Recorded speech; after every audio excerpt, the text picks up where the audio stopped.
So today I'm going to be making a tomato bisque. Now going down the ingredients and what you're going to need.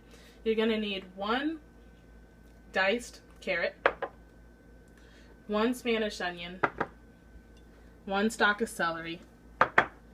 You're going to need a 28-ounce can of whole and peeled tomatoes, and what you want to do, just chop them up as you can see. You're going to need 5 tablespoons of all-purpose flour, 1 bay leaf, and 3 sprigs of fresh thyme. You're going to need 2 teaspoons of minced garlic, 40 ounces of low-sodium chicken broth, or if you happen to have homemade chicken broth, that would be a great option.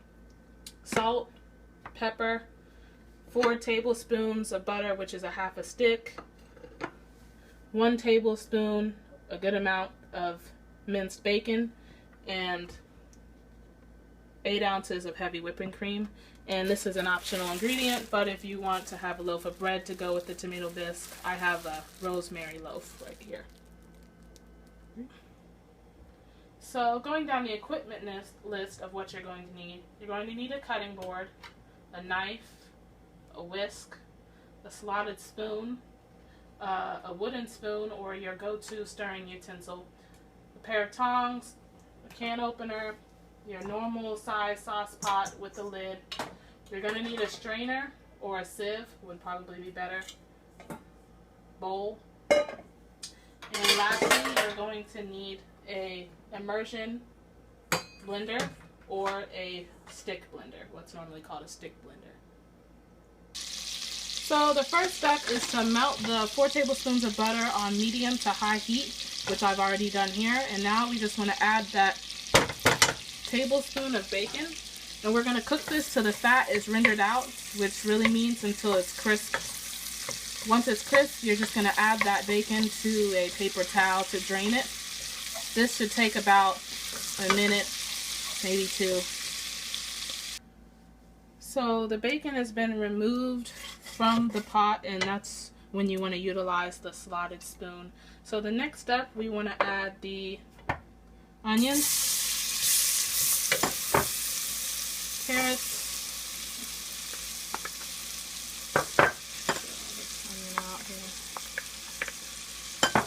the celery, and the garlic. Give this a good stir. Lower the heat. And we just want to stir this periodically. And we're going to cover this and stir it periodically for 8 minutes until this becomes soft. Alright, so 8 minutes or so later, this is what the vegetables should look like. You know that they're soft when you can just, they're moving easier. The onions, if you can see, are more translucent than when they were 8 minutes ago. Alright, so that's what it should look like. The next step is we want to stir in the 5 tablespoons of flour. Just kind of slowly add it in. And once you've added all the flour, you want to stir it very often for a good 3 minutes. Okay. Alright, so we've let this cook for 3 minutes, and the purpose of that was just to cook out that raw flour taste. So next what you want to do is get out the whisk and add in the 40 ounces of the low sodium chicken broth. Stirring constantly. You want to do this at the same time. Okay. Alright.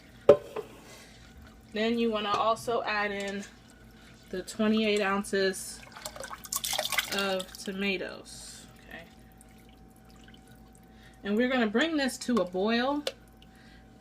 Once you bring it to a boil, you're going to cover it and bring it to a simmer for 30 minutes. And you also want to add in the bay leaf and the sprigs of thyme as well.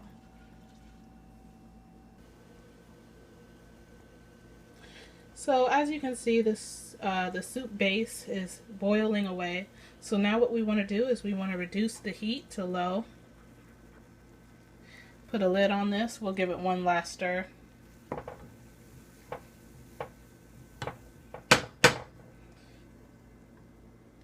And just put a lid on this and just let it simmer for 30 minutes. Alright, so this is 30 minutes later. Our soup base is simmering away. You want to go ahead and discard the bay leaf and the 3 sprigs of thyme. Just kind of fish those out using the slotted spoon and the pair of tongs. This next step may be a little complicated. If you don't have an immersion stick blender, what you're going to want to do is you're going to want your soup base to cool down completely, and you're going to have to work in batches with your standard blender if you do not have the stick blender. Alright, so next step, if you do have the stick blender, just place it in. Just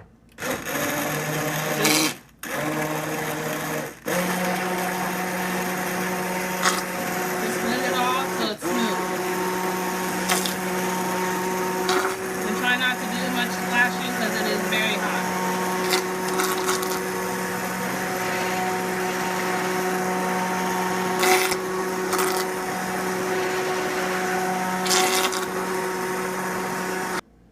So next step, after the mixture is blended together, which this is how it should look. Alright, next step is we just want to strain this puree so we can catch a little bit of the different particles. We want this to be smooth. So just go ahead and pour it. And just let it sink to the bottom a little bit. And keep doing that until you've strained the entire liquid. So I've strained the mixture, and the next step is to just add 8 fluid ounces of the heavy whipping cream. So with your whisk, just go ahead and begin to add it in.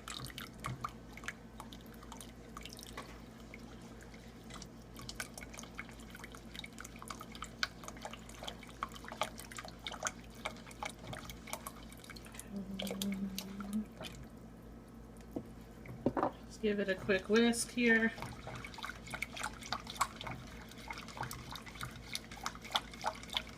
Then you want to go ahead and salt it out.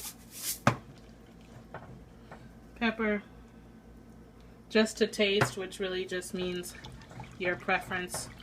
Try the soup. If it's not salty enough, add more salt. And there you go. Serve it immediately with bread. Sprinkle the bacon, the leftover bacon bits, and enjoy.